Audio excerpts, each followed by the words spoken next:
RCB విజయోత్సవ వేడుకల్లో విషాదం. చిన్నబోయిన చిన్నస్వామి స్టేడియం. 11 మంది ప్రాణాలు కోల్పోయారు. 33 మంది గాయపడ్డారు. తొక్కిసలాట ఎలా జరిగిందంటే సీఎం సిద్ధరామయ్య స్పందన ఇదే. స్పందించిన విరుష్క జంట. ఆర్సీబీ విజయోత్సవ వేడుకలు విషాదంగా మారాయి.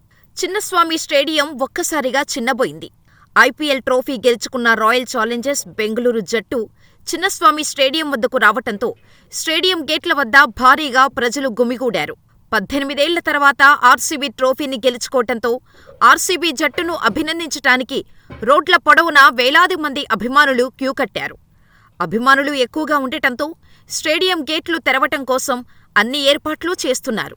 ఈ క్రమంలో స్టేడియం లోపలికి ఎలా అయినా వెళ్లాలి అని కొందరు స్టేడియంలో ఉన్న చిన్న గేటు నుంచి వెళ్లేందుకు ప్రయత్నించగా, మరికొందరు గోడలు, చెట్ల మీద నుంచి స్టేడియం లోపలికి వెళ్లేందుకు ప్రయత్నించటంతో ఈ దుర్ఘటన జరిగినట్టు తెలుస్తోంది.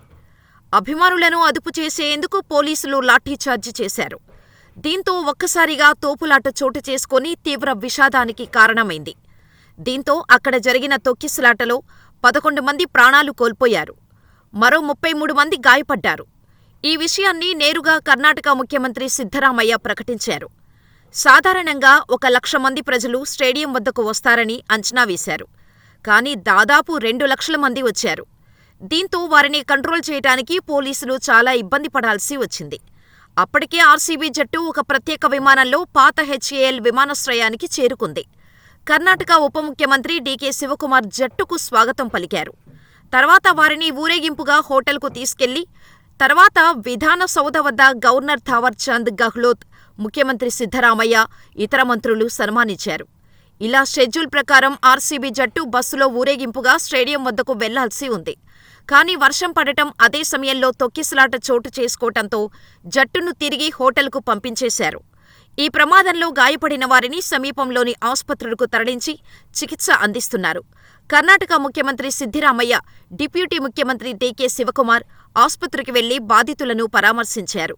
తొక్కిసలాట ఘటనతో ఆర్సీబీ క్రీడాకారులకు సన్మాన కార్యక్రమాన్ని 10 నిమిషాల్లో ముగించారు. చిన్నస్వామి స్టేడియం వైపు వెళ్లే మెట్రో, ఇతర వాహనాలను నిలిపివేసి పరిస్థితిని అదుపులోకి తీసుకొచ్చారు.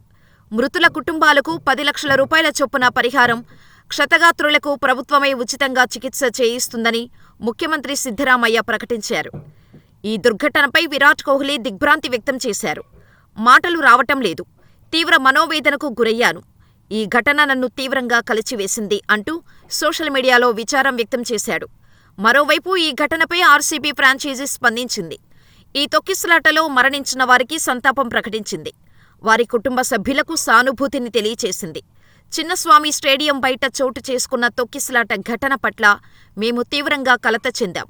ఈ మధ్యాహ్నం జట్టు రాకను అంచనా వేస్తూ బెంగళూరు అంతటా అభిమానులు భారీ ఎత్తున గుమికూడారు. అయితే మీడియా ద్వారా మేము ఈ దురదృష్టకర సంఘటన గురించి తెలుసుకున్నాం. ప్రతి ఒక్కరి భద్రత, శ్రేయస్సు మాకు అత్యంత ముఖ్యం. ఈ విషాద ఘటనలో మృతి చెందిన వారికి ఆర్సీబీ సంతాపం తెలుపుతోంది. వారి కుటుంబాలకు మా ప్రగాఢ సానుభూతి. ప్రాణనష్టం మమ్మల్ని మరింత కలిచివేసింది. ఈ సంఘటన గురించి మా దృష్టికి వచ్చిన వెంటనే మా కార్యక్రమాన్ని ఆపేశాం. స్థానిక అధికారుల మార్గదర్శకత్వం, సలహాలను పాటించే ఈ వేడుకలను నిర్వహించాం. అభిమానులంతా సురక్షితంగా ఉండాలని మేము కోరుకుంటున్నామని తెలిపింది. మరోవైపు ఇదే ప్రకటనను కోహ్లీ సతీమణి అనుష్క శర్మ సైతం సోషల్ మీడియాలో షేర్ చేశారు. 18 ఏళ్ల తర్వాత ఐపీఎల్ ట్రోఫీని సాధించిన ఆర్సీబీ విజయోత్సవాలను ప్రత్యక్షంగా చూడాలని బెంగళూరులో ఆ జట్టు అభిమానులు ఉత్సాహం కనబరిచారు. ఆ అత్యుత్సాహం చివరికి విషాదానికి దారితీసి 11 మంది మరణించటానికి కారణమైంది. అనూహ్యంగా చోటు చేసుకున్న ఈ పరిణామం యావత్ కర్ణాటక వాసులను షాకుకు గురిచేసింది.